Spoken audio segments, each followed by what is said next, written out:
जहाज तूफान की वजह से डूब गया। उस जहाज में जितने भी लोग थे वो भी जहाज के साथ डूब गए, एक आदमी को छोड़कर। वो आदमी वहां से बच निकला और एक सुनसान आइलैंड पर जाकर बेहोश हो गया। सुबह जब वो होश में आया, उसने देखा कि वो एक सुनसान आइलैंड पर था, जहां पर दूर दूर तक कोई भी नजर नहीं आ रहा था। वो ऊपर वाले की तरफ देखकर दुआ मांगने लगा कि मेरी मदद करो, इस सुनसान आइलैंड पर किसी न किसी को भेज दो। लेकिन वहां उसकी मदद के लिए कोई नहीं आया।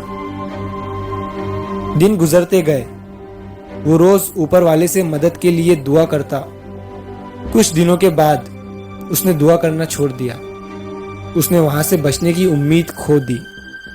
उसका सब्र टूट चुका था। तभी उसने लकड़ियां इकट्ठा की और उनसे एक टेंट बनाया। उसने नारियल के झाड़ से बहुत सारे नारियल तोड़े और खाने के लिए मछलियां पकड़ने लगा। 15 से 20 दिन गुजर चुके थे। उस आदमी ने वहां से निकलने की पूरी उम्मीद खो दी थी। इसीलिए उसने तकरीबन 20 दिन की मेहनत के बाद वहीं पर लकड़ियों का एक घर बना लिया था। एक दिन जब वो जंगल में नारियल तोड़ने के लिए गया और वापस आया, तो उसने देखा कि उसने जो घर बनाया था उसमें आग लग गई थी और वो पूरी तरह से जलकर राख हो गया। तभी उसने ऊपर वाले की तरफ देखा और कहने लगा कि मैंने आपसे मदद मांगी तो आपने मेरी मदद नहीं की।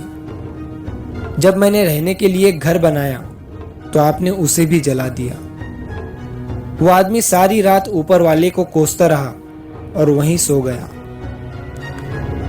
जब वो सुबह उठा तो उसने देखा कि एक बहुत बड़ा जहाज उस आइलैंड के किनारे पर खड़ा हुआ है। वो ये देखकर बहुत खुश हो गया और तुरंत जहाज पर चढ़ गया। जब उसने पायलट से पूछा कि उन्हें कैसे पता चला कि वो इस सुनसान आइलैंड पर है, तब पायलट ने कहा कि तुमने आग जलाकर जो सिग्नल हमें भेजा था, उसी की वजह से हम इस आइलैंड पर आए हैं। तभी उस आदमी ने कहा कि मैंने तो कोई सिग्नल नहीं भेजा था। तभी वो सोचने लगा और उसे याद आया कि रात में जो उसका टेंट जल गया था, जो उसने घर बनाया था, जो जल चुका था, शायद उसी की वजह से ये लोग यहाँ पर आए हैं। तभी वो आदमी ऊपर देखकर खुशी से चिल्लाने लगा। सेम चीज हमारे साथ भी होती है। हम रोज कई सारी प्लानिंग करते हैं और अगर चीजें हमारी प्लानिंग के हिसाब से नहीं होती है तब हम बौखला जाते हैं। किसी चीज को लेकर हमारी उम्मीद पूरी तरह से टूट जाती है। हमारा सब्र हमें आवाज देने लग जाता है और हम ऊपर वाले को ब्लेम करने लग जाते हैं। लेकिन आपको नहीं पता कि उसका